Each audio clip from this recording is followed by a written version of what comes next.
All right, so today we'll be talking about introduction to security of data.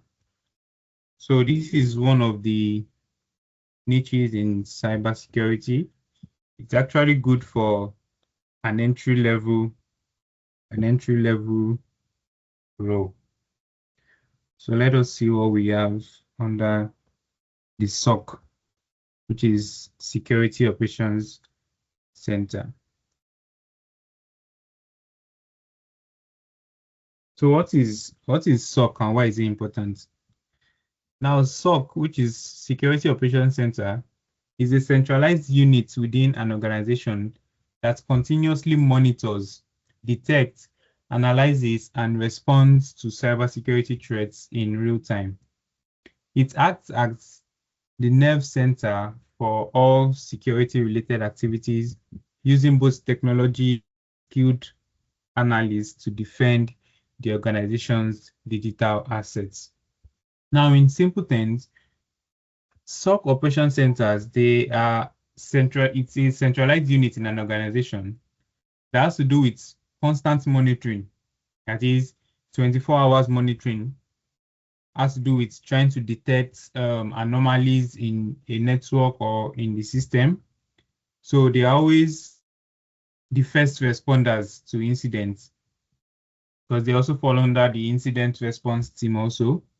So they monitor traffic, monitor events in the network or in an organization's network to check for or try to detect anomalies. Now, they also respond to incidents. Probably when there's a breach, they try and respond to the incidents in time before it causes any damage. Now, the core functions of a SOC. Now, continuous monitoring, 24/7 surveillance on networks, endpoints, servers, and databases. Now, endpoints are devices that are being used in the organization, be it PC, IOC or IoT of things like cameras, all those things. Now, they are called endpoints devices. So they monitor networks, endpoints, servers, and also databases. Now, next one, threat detection. Now, identifying suspicious activities, anomalies, or breaches. So it's also part of the function of a SOC to identify suspicious activities. We have incident response, that is, they quickly mitigate and recover from attacks or compromises. That is, they help in trying to quickly mitigate and recover from attacks.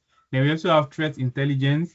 Now they gather and analyze threat data to stay ahead of attackers. Now it's also the function of the SOC to try and gather and analyze threats using different OSINT tools. OSINT means open source intelligence. So they use all these kind of tools to try and stay ahead of threats and to gather information about attackers. That is, trying to know the latest threats. What are the latest hacking methods? What are the latest vulnerabilities that attackers or threat actors could actually exploit? So that's what we call threat intelligence. Then we have compliance management. That is, they also ensure that the organization is adhering to the law. I think you talked about the ISO 27001, right? Talked about the GDPR, then talked about the NIST. Now, all these laws and standards is also the function of the SOC to ensure that the organization is also adhering to these laws. Then we have the SOC team roles. Now, the SOC is in different parts. Now we have the tier 1, which is entry level. This is analysts, alerts, the alerts triad. That is, they monitor dashboards, investigate alerts, and filters out false positives. So what are false positives? False positives are, for instance, now, if you set up your intelligence tool to help you detect some anomalies, now it could actually detect some things. For instance, let's say a user or an employee wants to try to log in but puts in a wrong password several times and later try to gain access. Now, some of these things, the your intelligence tool could actually detect it as an indicator of compromise or as an indication of an attack. But you as a human being, by the time you are able to analyze it, you discover that okay, it is not actually an attack, it's just a user trying to log in. So those things are called false positives. That is when your tool is trying to detect something that could seem like an attack, but it's actually not an attack. So you're always there to make sure to be able to differentiate the ones that are actually attacks and the ones that are not. Then we have the tier two.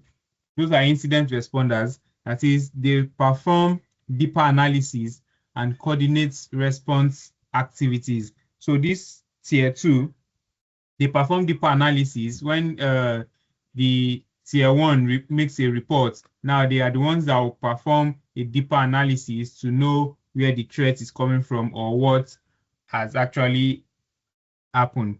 Then the tier three, now these are threat hunters and forensic analysts. Now they actively search for hidden threats and perform digital investigation. So the tier three, they fall under threat hunters, that is actively looking for threats or searching for threats or indication of compromise that could indicate that the organization could be under threat. Then we have the SOC manager. This person oversees the SOC operations, ensures coordination and reports to the management. So now, why is SOC important? We talked about this before. So early detection of threats. Now, early detection of threats helps to prevent breaches before they escalate. So that's one of the importance of SOC. Then to also minimize damage. Now, they also help in reducing downtime, data loss, and prevent financial impact.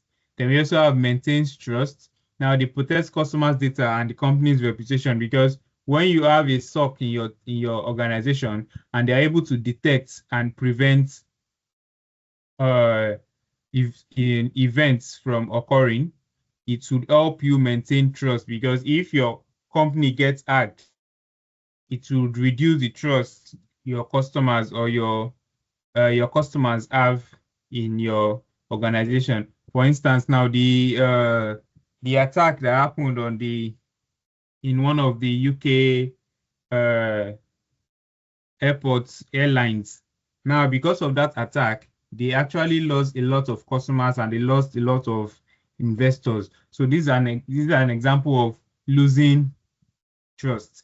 Now we also have supports compliance. Now it also helps in SOC, having a SOC also helps you to be able to know if your organization is actually meeting the cybersecurity regulations and standards. Then we have continuous improvements. Now it enhances the organization's overall security posture, because through threat intelligence, they can be able to stay ahead of threats and know, okay, these are the new trends of attack that other organizations have actually been experiencing, and they will be able to mitigate against it before it happens to your organization. Then we have introduction of security monitoring and logs. Now, what is security monitoring? Security monitoring involves continuously observing systems and networks for signs of malicious and abnormal activity using specialized tools and processes. Now, the goal is to detect, analyze, and respond to incidents before they cause damage. So one of the ways SOCs actually operate is through monitoring of logs. Now, what are logs? For instance, when you log into your system or your devices or your phone or a website, it keeps record of all the things that you do. For instance, you logging into your PC actually of the time you logged in, the time you logged out, probably when you deleted a file, when you Olisachuku, do you have something to say? I was waiting for you to finish up, but since you're already discussing the logs, how is it that some hackers they're able to clean up their traces if actually we have these logs constantly keeping digital record of every event. Yeah, the thing is, hackers are able to clear off their trace because, the thing is, there are actually some scripts that could actually make you do that. But another thing is, there are in-depth analysis that could actually make you see the logs that have been cleared by some hackers. You understand? And it will also there are also analysis that you'll be able to know, okay, a log has been cleared. Do you get? So it just has to do with deeper level of analysis. You understand? Because normally they have to clear their log so that they will be able to clear their trace. They'll be able to clear anything that will be able to make you trace them.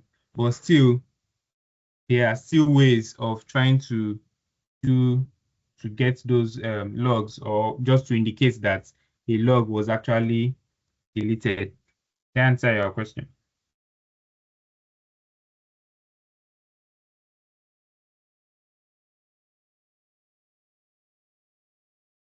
To answer your question. Okay, yes, you answered, but I also want to know, is it tools that are used or softwares that are used to keep the logs? To keep the logs, okay, we would get there very soon. Okay, thank you. All right, yeah. So I said, so one of the ways SOC works is to actually monitor logs to see how the organization is actually running at that particular time based on what they are being able to see. Now, what are logs? Logs are digital records of events that happen within systems, networks, or applications. They are the foundation of security monitoring because they provide evidence of activities. Just like I said, everything you do on your PC is actually keeping a log of all the things you're actually doing. When you logged in, the time you logged in, when you logged out, when you had a failed login, all those things they are known as logs. So now common log types. So the first log type we have the system logs. This is operating system level activities. That is your events, your Windows event viewer logs. We have the Linux system log also. So we have application logs. These events from software applications. We have the web server logs, database logs also. So we have network logs. These are traffic between devices. That is monitoring traffic between devices. One of the tools is the firewall logs and the router logs. Then we have security logs. This has to do with authentication, that is logging in, logging out, and also access attempts trying to log in. So we have audit logs. This is compliance related activities, that is file access, configuration changes, all those kind of things. Then how logs are used in security monitoring. So the first thing we have collection. Now logs are gathered from multiple sources using agents or APIs. Now the next one is normalization. Logs are standardized into readable formats. So after they collect the logs, it is standardized into a readable format. Then we have correlation. Now related events are linked to detect patterns of attack. So after they've collected the logs, they've normalized it. Now they'll be able to correlate, okay, these logs now, what can we use to be able to, what can we check in it, or what are the indicators in it to actually help us detect the pattern of a particular attack. Then next one is alerting. Now a suspicious activity triggers alerts for analysts. So depending on the tools they actually set up, it could trigger some alerts for the analyst. Then we have reporting. Now, regular reports are generated for compliance and analysis. Now, one thing about cybersecurity that you need to understand is also writing of reports. you have to be able to write reports on anything you are actually doing. That is one of the things writing your project also helps you do, because you have to be able to write reports. You cannot escape it. Whether you're a SOC analyst, you're an ethical hacker, you're a GRC personnel, you have to be able to write detailed reports explaining all the processes and everything that you actually went to achieve what you achieve. Now, example of some, we have log entry, that is failed login attempts, maybe a failed login attempt from this particular IP address. Then action, if repeated multiple times, the SOC 2 alerts analysts for brute force attack. So imagine a user is trying to log in. Now, if he tries the first time, tries the second time, depending on on the rule that has been set to that tool, it will alert the analyst to indicate that it would indicate that an hacker is trying to brute force and try to log in to their network. So now some common regular log IDs for Windows operating system. So we have 4624, which is successful logon. We have 4625 for failed logon. We have 4627. We have 4688 and the rest like that. So we'll check. Let us check some of what these things. So for you to check if you want to check the logs on your Windows system, you could go through your command prompts.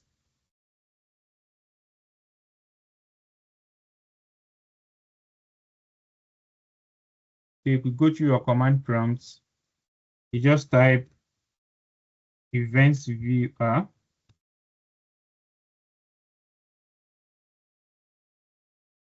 wr.msc. So now it brings you here. Then you can come to your Windows logs. Let's say we want to check the logs on probably logging in, logging out. We go to security.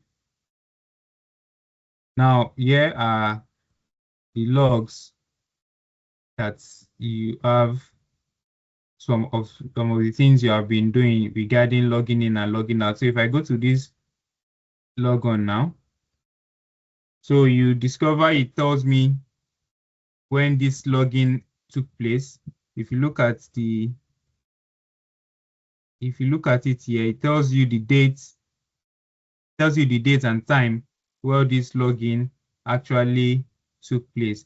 Now, if we use some of the IDs, let me check the ID. So let us try to use 4624. So if we filter now with 4624, so let's go to find.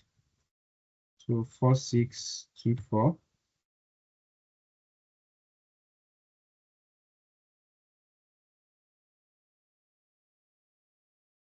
So can you see to show me the logon activities, or I could filter with event ID.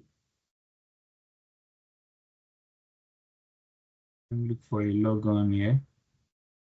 Okay, so I go to logon here.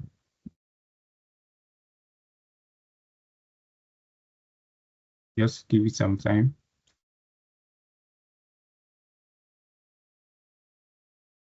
So can you see I've been able to filter out the logon activities. So you'll be able to check the logon activity. If it is a failed password also, you could filter with the failed password ID. Then this is for your system logs. This is for your system logs. So you could just come here and just check through some of the logs of what you have been doing on your system. So this is for Windows. So let us check the one for Kali. So for Kali, we have, let me first, can just start it. So, when we're doing, what do you call it? When we're doing file system of Kali, we explain where some of the files are actually saved in. So for your authentication log, which has to do with your login and logout, It's saved under the var/log. Then you go to the authentication.log. So if I cut this now,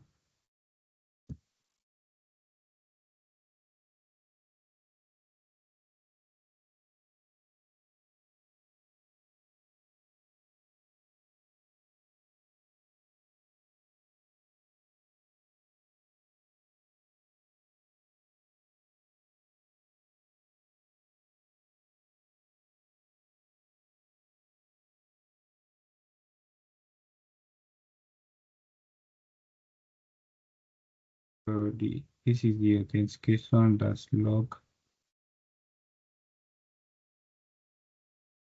That's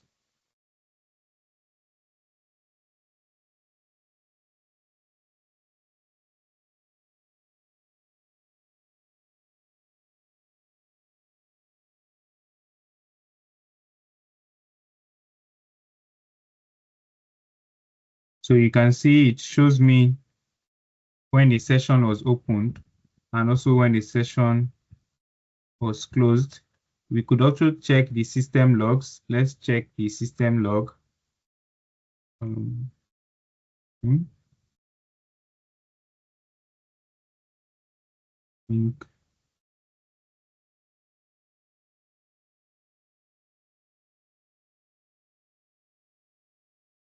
So you can see the system logs also. So these are examples of what logs is like. So now for a SOC analyst, all these logs now. So imagine you are checking a log. The logs you are checking are actually on a server whereby different devices are connected to that server.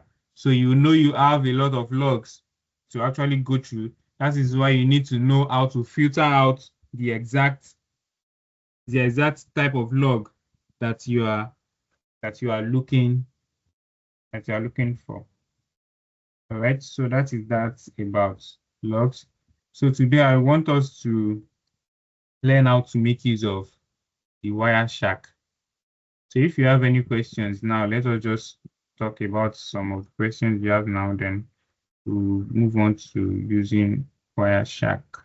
Now we have some common SOC tools. Now the first one is the SIEM, which is Security Information and Event Management. Now it collects and correlates logs for multiple sources to detect and alert on threats.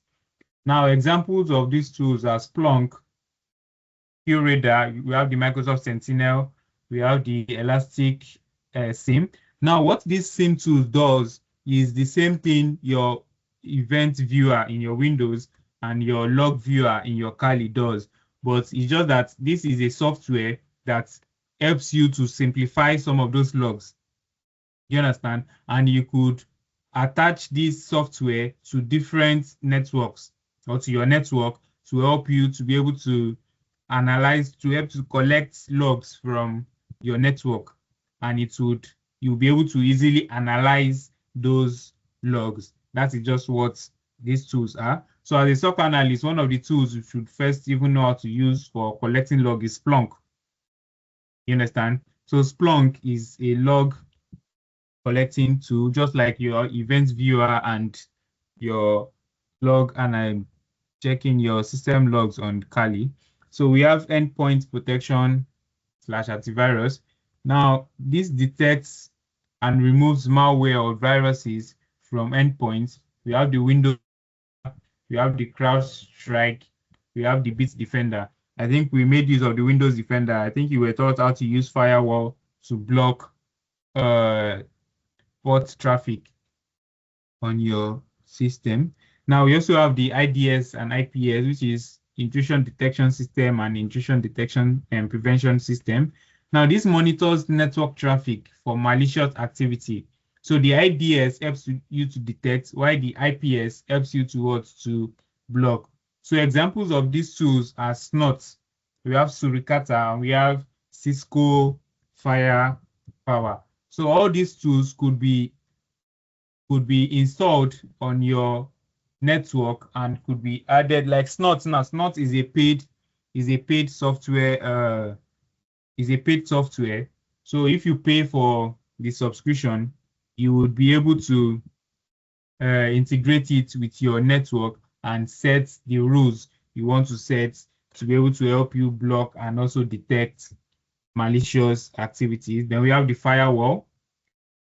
Next one, we have the EDR/XDR, which is endpoint detection and response. So endpoint devices are, for instance, your phones, your laptop. So any device that is being used in that organization by employees is known as the endpoint devices. So tools that could be some XDR tools. We have the Microsoft Defender XDR. We have the CrowdStrike Falcon. Then we have the One. So those are examples of those two. Then for threat intelligence platforms that provide data on emerging threats, that is indicators of compromise, which is IOCs.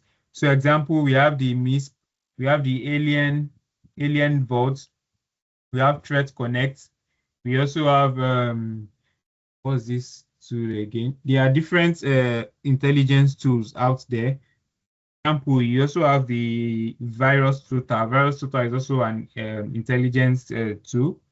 You have the Have I Been Pwned? All those are also part of intelligence tool. Then we have ticketing and case management systems. That is manage and track incidents and analyst actions. So examples of tools, we have Jira and we have the Hive. So those are the common SOC tools. All right, so let's head over to our Kali so we can learn how to use the Wireshark. So what the Wireshark does is that Wireshark is used to monitor network traffic and for you to be able to see how your network is actually communicating. So the first thing I do, I could call my Wireshark from my terminal by just typing Wireshark. If I type Wireshark and hit enter, it would open the Wireshark for me. Or I could go through my tools and just open Wireshark. All right. So if you look at the interface of the Wireshark now, you see we have ETH0, which is your Ethernet 0. We have we have loopback, which is the 127.0.0.1 that I told you about. Then we have other traffic there also. So most times, if you're using a Wi-Fi, it should put a Wi-Fi there. But because Kali, when you are using your Kali on a virtual machine, most times, especially when you are using the NAT settings in your VMware, it indicates most times that your Kali is using a LAN cable, so to say. So most times your traffic is usually on your ETH0. So now by double clicking this, pick. So now let's go and perform some, let's go ahead to perform some network. So first I go into this. Let me go to Facebook.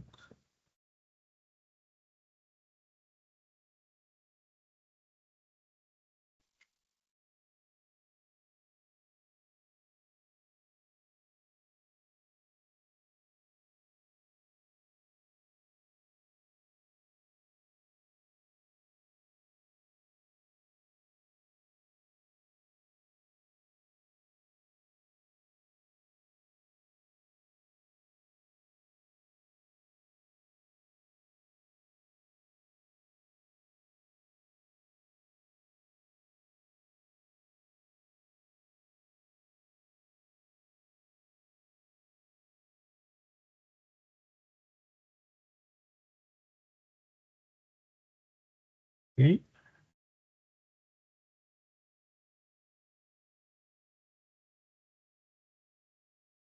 All right. So I will just try to let me sign up for this. Just create.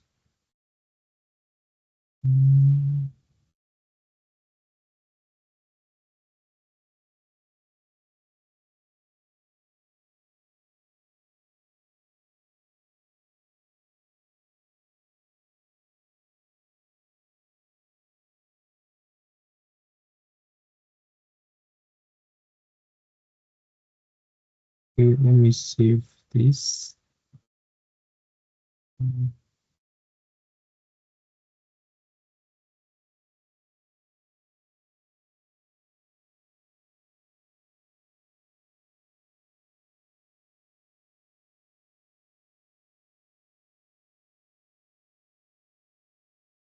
I just want to show you the difference between when you visit.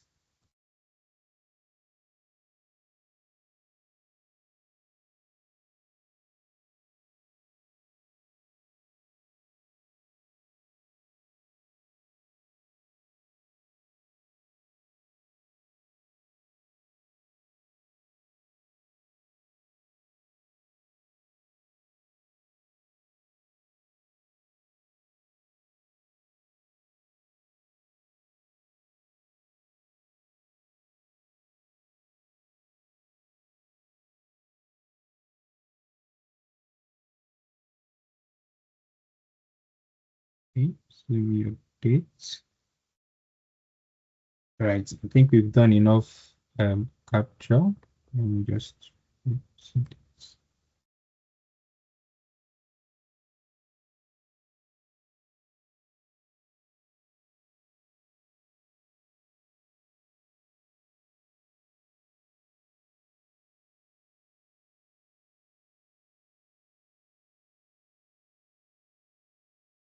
Okay, I think we've done enough capture now. Which other websites can we visit? Can just give me any other websites.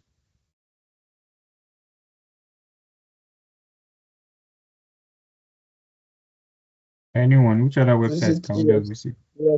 EFCC.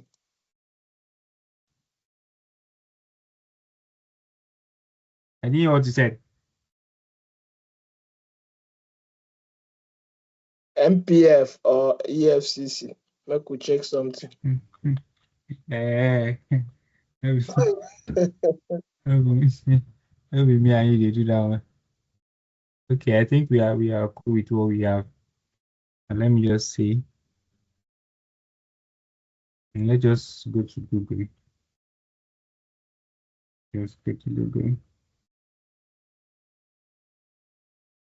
Right. So let's now go back to our Wireshark. So as you can see, it's capturing packets. Now, if you look down here, you would see it's telling you the number of packets that it has captured. If you look here now, it says 12,080. It keeps going. Those are the number of packets that it is capturing. Now let us come up here. So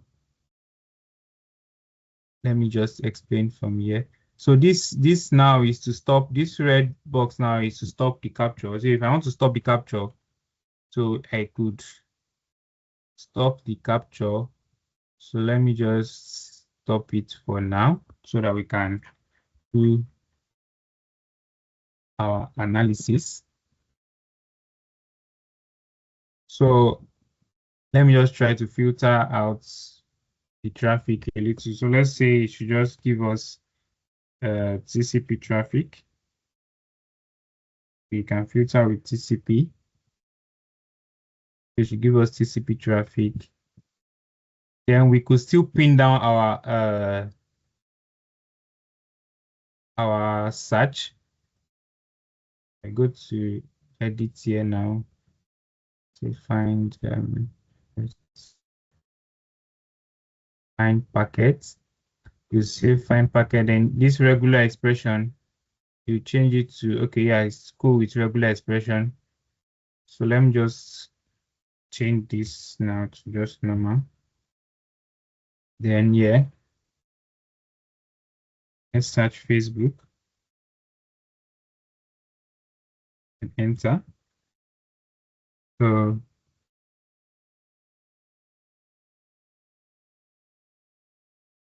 News on Facebook.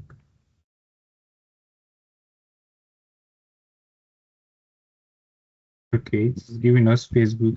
So now let me explain a little of what is. Now, if you look at the time here, the time is telling you the time that it actually took for that particular communication to happen.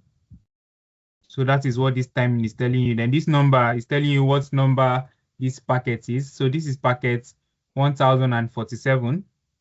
Then the source, let us try and come in again. Let's start from Facebook again. Right.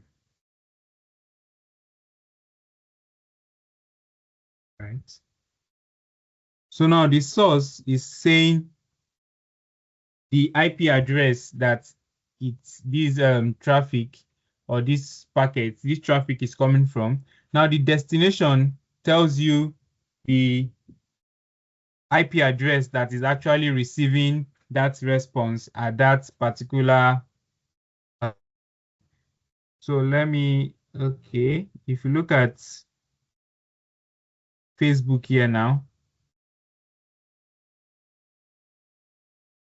let me look for a scene. Okay. If you look at Facebook here now, you discover that under this protocol, this TCP protocol, okay, if you look at the port here, this is the source port is the port where the traffic is coming from, while the destination port is the port that is actually receiving that traffic at that particular time. Now, this SYN here, if you look at it, we talked about SYN, we talked about the three-way handshake. They are called flags. So if I come here, if I come down here now and do a deeper analysis, or if I just to show me this the source ports, destination ports. Let me click on this. Okay. Let's look at the source. Let's just talk about up here. So now the SYN request, we talk about a three-way handshake. Now this is when my IP address, my private IP, is actually requesting is sending a request to Facebook public IP, which is this public IP. Now the reason why my own is actually showing a private IP, we said over the internet, it is a public IP that actually communicates. Now, the reason why it is showing a private IP is because the router I'm using, or your router uses a protocol called NAT. Now, NAT means network address translation. Now, what happens is that because it is that router's public IP that you are using to communicate, now when it receives the information, when the router or the public IP receives the information, it needs to be able to direct the information to the exact device. For instance, now, a router, now we have about 10 devices connected to that router. Now, that router, all the devices connected to that router are using the router's public IP address to communicate with the internet. But still, the router still needs to be able to identify the particular device that is sending the information as at that particular time. For instance, now I am chatting on WhatsApp. The router needs to be able to understand which device actually sent this message on WhatsApp. So that is why it uses the protocol called NAT. So that protocol addresses the public IP to the particular private IP that is sending that response. That is why you are seeing my private IP here and not a public IP. But but what Google or what Facebook, right? This is Facebook. What Facebook will be seeing at their own end is not going to be my private IP. It's going to be my public IP. So we talked about ports, how your ports could actually how your device decides the port that actually sends the packet. Now, if you look at this now, my device made use of this port, which is 38,632, to send the request to port 443, which we all know is HTTPS, right? So this was when the SYN request was sent. So let's now look for where the SYN and ACK occurred. So you can see where the SYN and ACK occurred here. This is where the SYN and ACK occurred. That is when Facebook IP responded to my IP address, which is the SYN and ACK. Then the next one is what? The acknowledgement, where my IP acknowledged, okay, yeah, I know you are now Facebook. Then we can start sending information. Then that is what happened. Then you have a client hello, which means they have now connected and they can now send, they can now receive and send information amongst each other. So now what makes it an HTTPS site? If I right click on this now and I follow stream, let's say I follow the TCP stream, now you discover that everything that is written here, you cannot actually, it's not in readable format. That is because it is an HTTPS website, and everything, all the information, all the packets that is flowing across is actually being encrypted. That is, it is actually encrypted, so it is not in readable format. So now let us check for which other webs. Let us check for Google.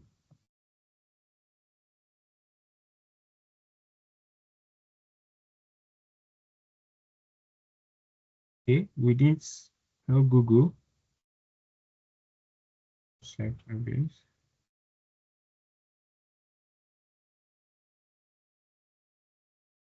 Why is it saying no? Did we stop? Okay, sorry, because of the filter that is up there. So let's check Google again. So you can see Google also when this is the SYN request for Google. Let me move it to this side so you can see Google. All right. So this is now this standard query response when it was trying to use the DNS. That is, this was when it tried to, we said DNS helps you to it helps you to translate your domain name into an IP address. So this is when it's translated the domain name into IP address. Then the SYN request happened under TCP. You can see the SYN request. Then you have the SYN and ACK here, where Google's IP responded to my IP address. Then there was an acknowledgement where my IP address now acknowledged Google's IP address. Then you have your client hello, which means they can start sending. So let us follow, let me follow this also. If you follow this, you discover that it is also encrypted because Google too is an HTTPS site. So now let us try the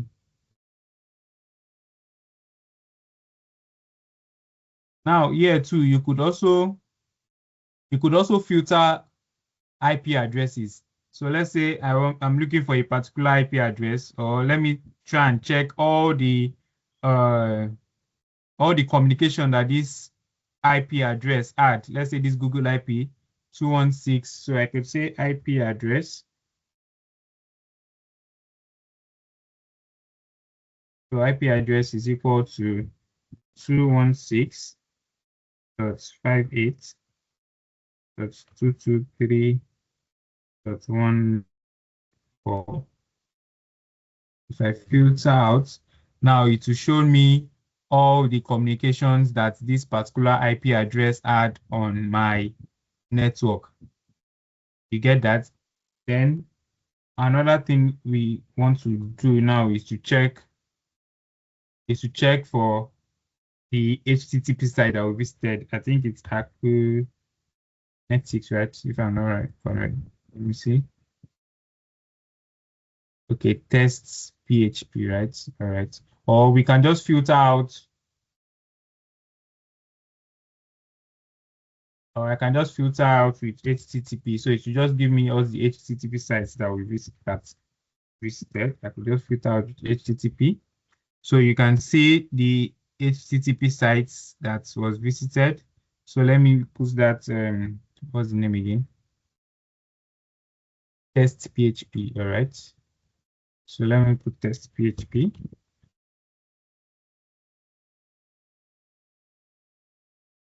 So test. Why is it not? It's there no.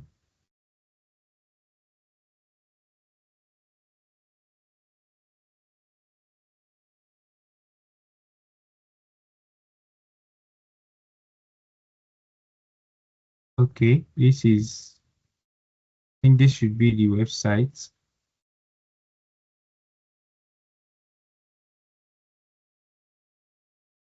The website. So let me see. If you stream now, you see that everything here now is written in plain text because this is an HTTP site and it is actually not secure. So if we analyze further,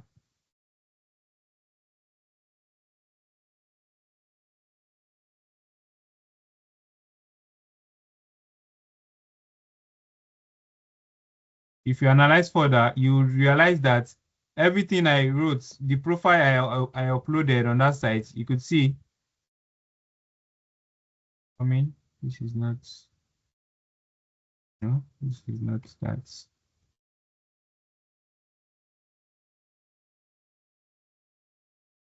Let me look for a post request.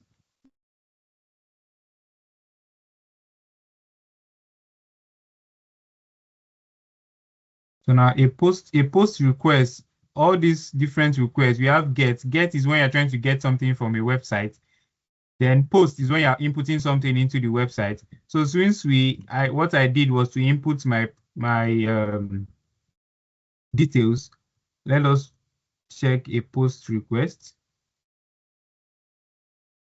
To check a post request, let me follow.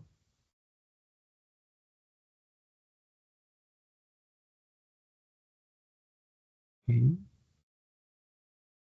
So as you can see here now, you see the details I put. Everything is written in what? In plain text. You see this address I put. So imagine an attacker is actually monitoring or sniffing on your network and you visited an HTTP site whereby you are inputting your details, your sensitive details that you probably use for accounts, then that means you are vulnerable because everything is actually written in plain text. Now, another thing we could check here is the IO graph. Now, what this IO graph is showing is, if we look at this now,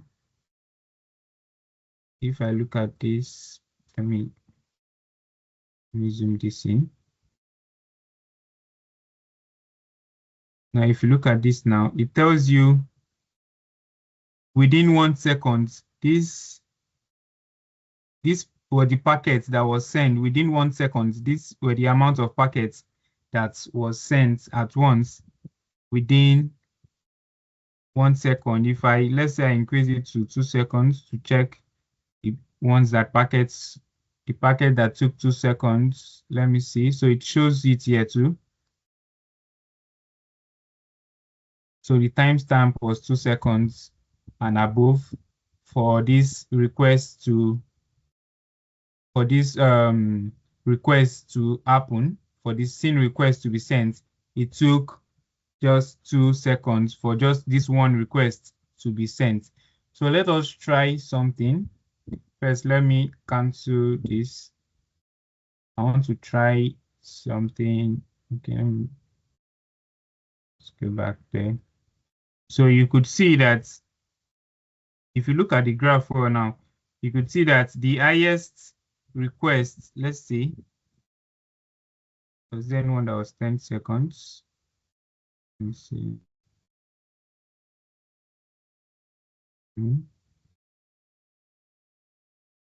Then 1 millisecond.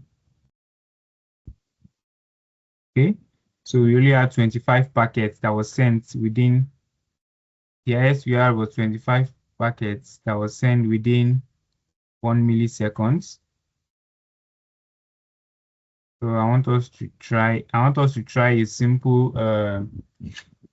a simple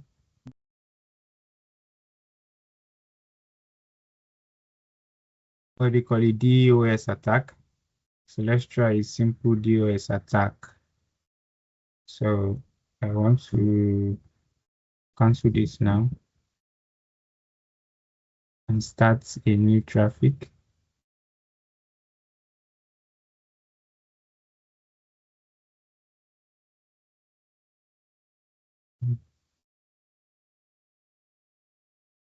Let me start a new traffic. Let's go. All right.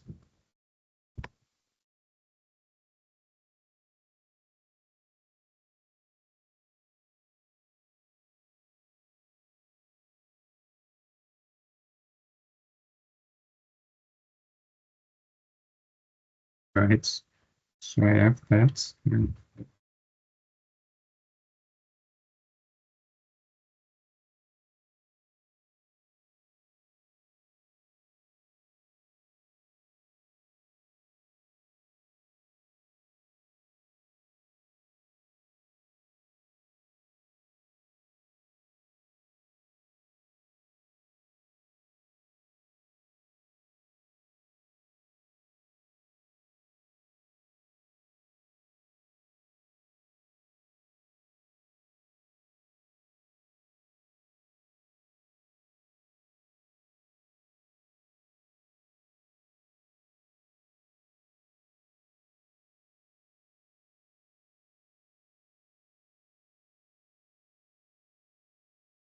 Right.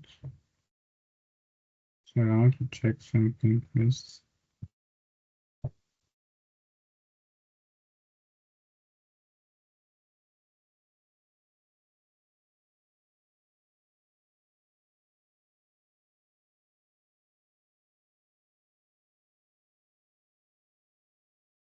Mm,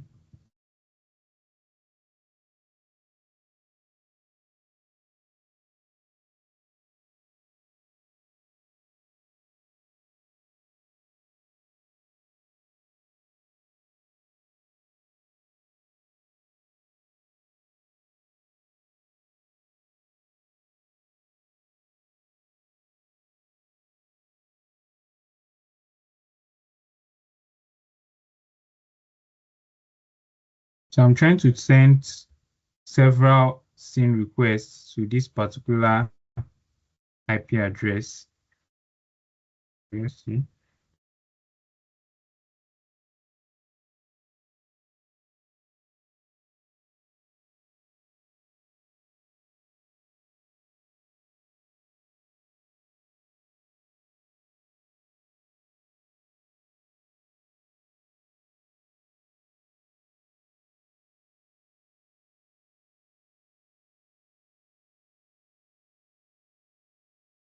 So you just like ping. You know when you ping the an IP address, you are sending requests to that address, but each ping sends multiple requests than you could actually.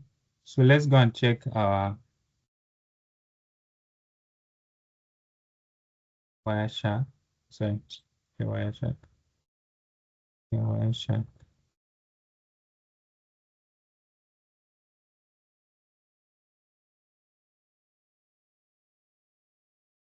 Hmm.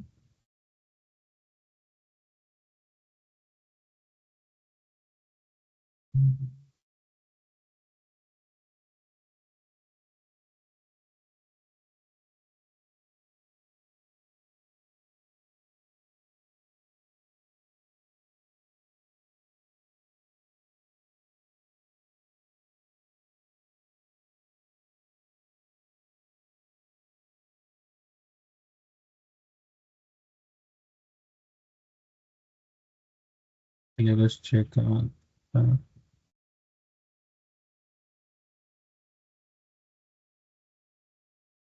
Now you notice the difference in the spikes that the graph is having now. You know, the other one we did, the packets that was sent within seconds was not that much. Now, if you look at this now, you see that the spikes are actually larger, which means we were able to send more requests just within 1 second. Just within 1 second, we were able to send. Now, see how many, if you look at the spike now, you see how many requests within 5 seconds that we were able to send. So that is just an example of a simple DOS attack on a website. So it could actually, we could make it send millions of requests. We could actually make it send millions of requests, but I don't want to, we can't try that here. So let me cancel that. So you can see how many requests it sends. It sends 155. That's what it actually sends within few seconds. So that's on Wireshark.